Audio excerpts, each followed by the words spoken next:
So we're going to click on this guy. So this calendar is visible to both public and logged in users. So you can use it at any time. This will list the application's deadlines, event start and end dates for every fiscal year that is live on the site currently. The current date is highlighted, so let's find today, in this bright yellow color just to identify it.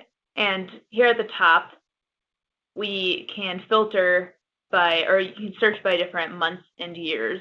So if we want to look at June of 2019, we can do that. And that'll pull up the months. You can also access different months by going one by one to the next month over here. You can see what month you're on there. There are also multiple ways to filter the information on this page. The system automatically provides a filter for the keyword search, and this one's going to search any event name or locations that you guys enter in back on the admin side. And then we also have this advanced filter, which is right underneath the reset button, which will give you a little bit more options for filtering your data. So the region, northwest, northeast, midwest, southwest, or by state. And then you can also search specifically by city or the event type, if it's indoor or outdoor. So those will filter those results, and many artists use this page just to track their deadlines that are happening within the month and to plan their trips during months that they're going to festivals. They also use this as a resource to look for applying to shows and keep track of their deadlines specifically. This is where all events that are currently live on ZAPP are listed. So this includes festivals that are live but haven't yet started accepting applications, as well as festivals that have passed and haven't begun working on their festival for next year. If you're looking to help artists prepare for application for your application and the application is not live, you can direct them to this participating events section. And we always provide you guys with a link that directs them right to your specific page. And you can also give that to them. There are a few things that artists can do to filter and sort the information on the participating events page. And it's very similar to the keyword search on the events calendar page. So this keyword will do the exact same thing as the events calendar. We also have this advanced search, which has a couple of more extra options for them. So they can choose when the event month is happening or when the application deadline month is. And that'll just filter the results so they only see application deadlines that are in May, for instance. Or they can do, again, by event type or region or state. And then once they press go, then that'll be a filtered list for them. They also have the option to sort the results. They're all automatically going to be sorted by the event name, but they can also go by event start date, the application deadline, or currently the region, but we're going to be getting rid of the region option just because you should really filter that result instead of sort it. But this time we're going to have to log in first because this one is accessible only to logged in users. So we're going to be going over to the Apply to Shows button, which is found over here on the right-hand side. This section is going to look exactly like the participating events section, except for it filters the results already, and this will only show shows that are currently accepting applications and that are live. So you have to be live, and you have to be your accept applications date must be today's date or in the future. Another thing that artists can do on this page is favorite events, which is over here on the right-hand side, and they can view only their favorited events. And these will remain favorited for the artist's account after you renew your contract and we create like a 2020 show. Those should remain on the show that they favorited. So that's pretty cool. The benefit of this page is that artists are only seeing current events with applications that are open. The backdraw is that festivals within those parameters is live on the site, but won't start accepting applications for a month. They will not be listed. But they can find their show on the participating events page. Okay, so now we're going to go through about 6 different questions that artists tend to ask us, that we hear from them quite a bit. So as a start, we always recommend creating a free artist account on ZAPP and walking through the process to applying to your event specifically. This way you can just sort of see what the artists are seeing exactly, and you might understand a little bit better where they're getting tripped up. And yeah, it's always just useful to know what they're seeing, I think. We are also always happy to help artists ourselves, especially with like technical issues that they're having. And we have an email that is directed just for artists. So that's contact@westaff.org. And we'd be happy to answer any of their technical issues that they're having. You can just send them over to that email.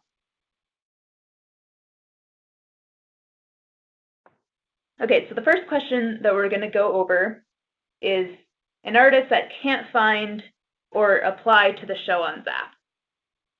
So there are a few reasons that this might be happening. The first is that your event is not yet live on ZAPP. So every single time that you renew your contract, before your show is listed on either this Apply to Shows page or participating events pages, you have to just send us an email letting us know that you're ready to go live, and then we do a complimentary check over your event to make sure that there's nothing impeding artists from applying to your show, and just give you a heads up if we see old dates or we think you're missing some sort of information there. A second reason to why they're not seeing your show or can't find the Apply to Shows button is because they're on the wrong page. Could be, for instance, sometimes we find artists looking on the event's calendar, looking for an application deadline, and they might be on the wrong month. Or if they're on the Apply to Shows page and the event isn't accepting applications yet, it won't be listed under Apply to Shows. It would just be on the participating events section. The other time that we see artists struggling to find an event on ZAPP is when you go into an actual show, and sometimes this logo that is uploaded is just so large that it pushes this Apply to Shows button off the page, and then artists don't know where to go to apply to the show, so it'll just be pushed over to the side. So we always recommend that you preview your application before going live to make sure that that button isn't just pushed off the page, just in case artists miss that. You have to scroll sideways, which is kind of confusing for most people.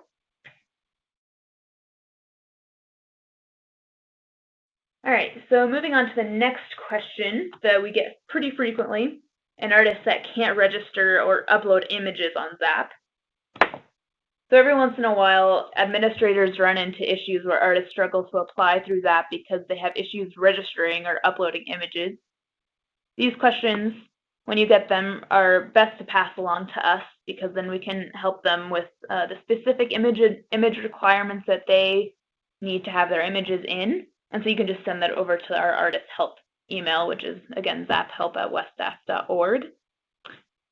You can also send them over to our Artist Help Center, which is right up here. This is also available to non-logged in users, but this is a good resource for artists to use just to answer any of their questions that they might have. We have some good resources for how to format your images to meet our specifications. We also have help videos that links to a YouTube playlist that artists can use if they're really stuck up. That's a good resource to hand them if they just need a little bit of help, but not too much. Yeah, so the reason that we wanted to bring these up is that sometimes administrators accept applications outside of ZAPP, and then they want to move them onto ZAPP. And currently there's no good way of doing this besides creating an artist account for that artist and then uploading the images again and applying as if you were them. Yeah, and this can be quite a challenge and really time consuming. So we're always here to help artists struggling. And we do have a good database of resources that we can lead them in the right direction, give them the right resources to help them, and we're happy to do so too. So another third question that we get quite a bit is, how can someone submit multiple applications to your festival? And this is a field that you actually select when you're renewing your contract. There's a question asking how many times would you like to allow artists to apply. This is maxed out at 20 applications, but it's a setting that we have to change on our end.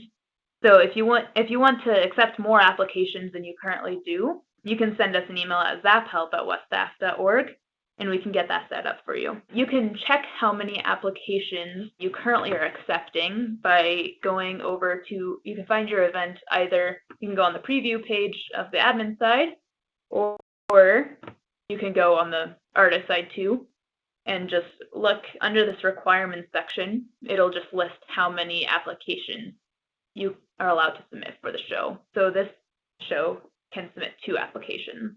There's one caveat, and that is if an artist has already submitted 3 applications, but you only want them to be allowed to submit 2, we can never decrease past the number of maximum submitted by one artist.